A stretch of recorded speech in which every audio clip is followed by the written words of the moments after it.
É isso aí, pessoal. Fazer o seguinte, vou trazer para cá uma fala do ministro Alexandre de Moraes, porque muitas defesas questionaram a delação premiada ou a colaboração, né, do Mauro Cid.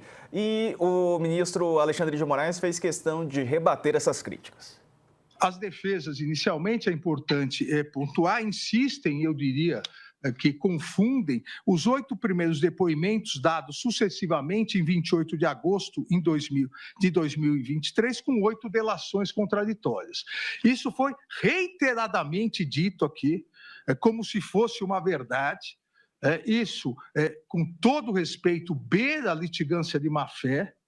Isso beira a litigância de má-fé, dizer que os 8 primeiros depoimentos foram 8 delações contraditórias. Ou beira total desconhecimento dos autos, não leram os autos, ou beira litigância de má-fé. Vou chamar o professor e especialista em direito criminal, na área criminal, André Perequimanes. Professor, bem-vindo, boa noite. E aí, litigância de má-fé, o que quer dizer isso para os leigos? Eu até já sei, mas quero ouvir do senhor que tem mais propriedade para falar sobre o assunto. Boa noite. Boa noite. Bom, a litigância de má-fé acontece quando o advogado pleiteia algo que ele sabe de antemão que não é cabível, ou ainda, em situações mais graves, quando ele tenta fraudar o processo. Eu não acho, com toda sinceridade, que haja litigância de má-fé aqui. Me parece aqui um exagero do ministro Alexandre de Moraes. Claro que eu concordo com o que ele disse no conteúdo, no sentido de que é uma delação só, são depoimentos subsequentes dentro de um único acordo de colaboração, mas isso não seria jamais uma litigância de má-fé. Isso são teses jurídicas que são construídas dentro do que a Constituição estabelece como ampla defesa. Perfeito. Couto. Doutor André, uma coisa também que o ministro Alexandre falou hoje, que as defesas reclamaram da falta de tempo, né? Porque são tantas provas, tal, que não dava tempo de estudar isso para fazer a defesa. Mas isso não é uma contradição também dos advogados, porque é um caminhão de provas, né? Esse processo eles podem criticar o excesso de provas, mas de outro lado, sustenta a condenação pedida pelo Alexandre de Moraes, não é isso? Olha, Couto, assim, a alegação deles, na verdade, não é que eles não tiveram tempo de analisar todas as provas contra os clientes, e sim os elementos trazidos aos autos, independente do que eles efetivamente provam. Então, assim, eu não vejo como uma contradição. Agora, realmente, resta saber se eles tiveram tempo suficiente para analisar. Quer dizer, são grandes escritórios que conhecem a matéria, não são advogados que estão começando agora, né, nessa tarefa. Essa alegação não me parece, eu não sei exatamente qual foi o tempo que foi destinado a eles, mas não me parece realmente uma alegação das mais procedentes. Mas não acho também aqui, fazendo papel talvez de advogado do diabo, não acho também aqui que seja uma confissão de que haja muitas provas. O que há é muita coisa produzida. Agora, é preciso realmente tempo suficiente para poder analisar e saber o que isto que foi produzido é capaz de demonstrar. É isso que eles alegam, pelo menos. Obrigado. Boa noite. Aproveitando aí uma dúvida que eu tive em relação à fala do ministro Fux, e que vai votar amanhã, quando ele diz que ele vai divergir sobre algo que já foi apreciado na questão da aceitação da denúncia. E o Moraes falou: olha, isso a gente já discutiu. Ele falou: a gente discutiu na denúncia, não no julgamento. O que pode acontecer? Qual o meio que o Fux pode utilizar para, por exemplo, o que ele questiona, do que a gente sabe, o julgamento acontecer na primeira turma e não no plenário. Qual é a chance que tem do Fux conseguir, né, nesse momento do julgamento, de fato, modificar o entendimento e levar ao plenário? Existe essa possibilidade ou essa chance é inexistente?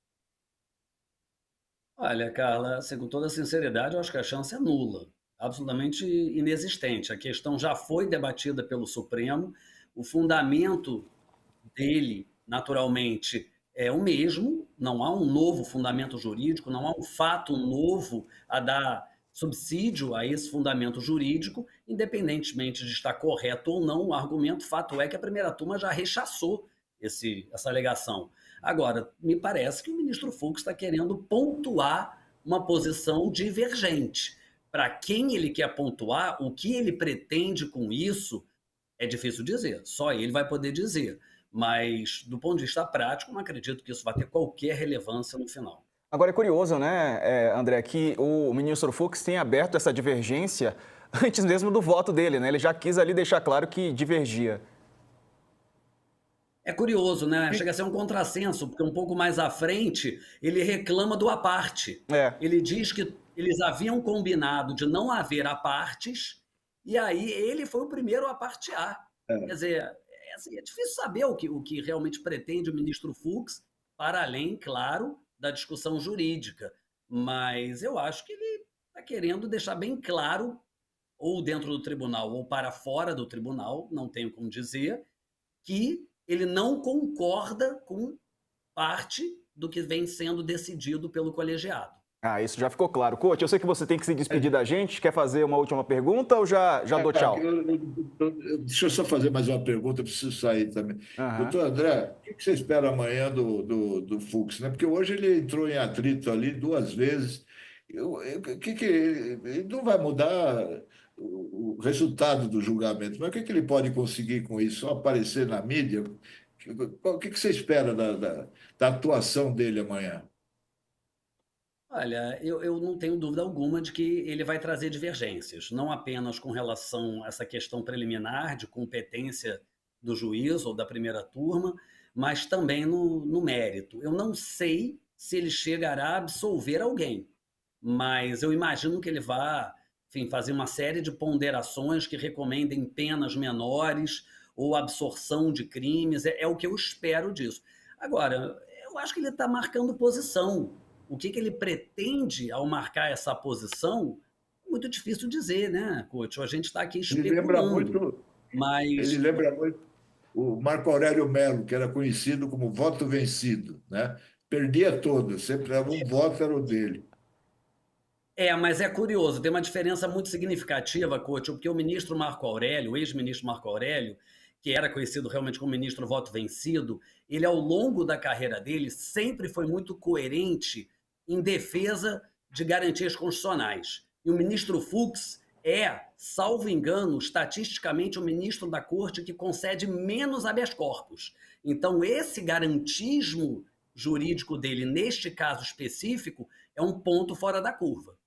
Chama a atenção. Coach, um abraço, amigo. Valeu. Obrigado a todos. Boa noite. Tchau. Boa noite. Oi, Carla. Não, eu vou aproveitar, doutor, para fazer a pergunta justamente que o coach me fez sobre essa questão, que a legislação prevê penas acima de 8 anos, regime fechado, né? Mas se há, e a gente sabe que é o ministro Alexandre de Moraes que vai determinar aí as penas. No caso do ex-presidente Jair Bolsonaro, a questão de saúde dele, os advogados já estão colocando aí de que vão solicitar uma prisão domiciliar.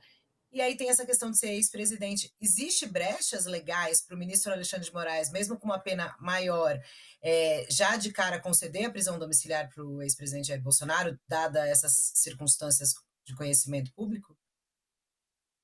Olha, em teoria existe. Na verdade, não vai ser o ministro Alexandre de Moraes sozinho, né? O colegiado vai decidir. Mas, em teoria, existe, mas não me parece que o ex-presidente Jair Bolsonaro preencha os requisitos. Não é o fato de ser um ex-presidente, não é o fato de haver uma comoção nacional, nada disso. O que a lei fala no caso específico dele, já que não há o componente da idade que a lei autoriza, seria um caso de doença grave. E aí o que a jurisprudência vem interpretando muitas vezes, quase que uma doença terminal, um câncer num estágio avançadíssimo, é uma questão humanitária.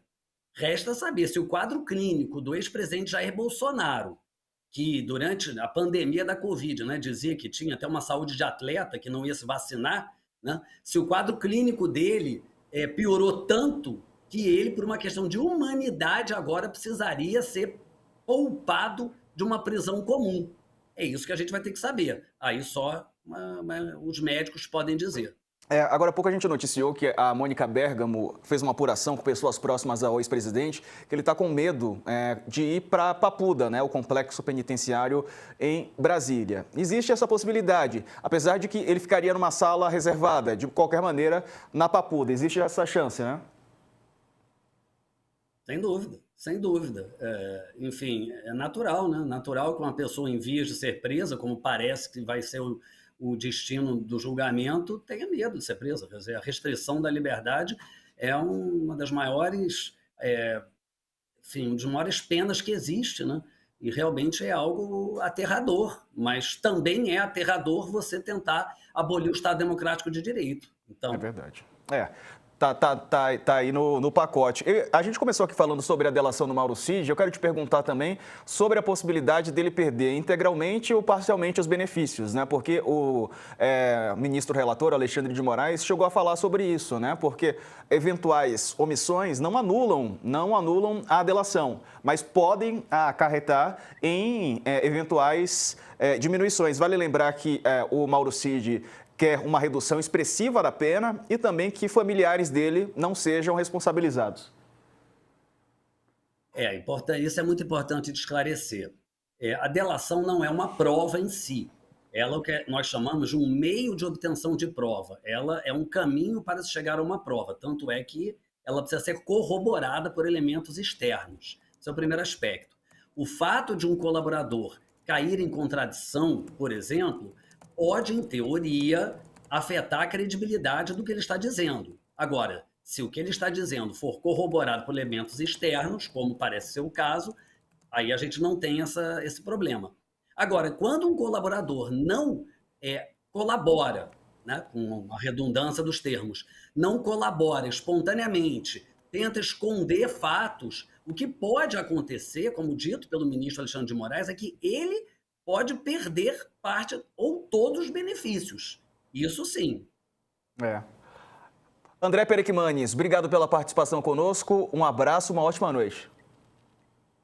Eu que agradeço. Boa noite a todos. Valeu.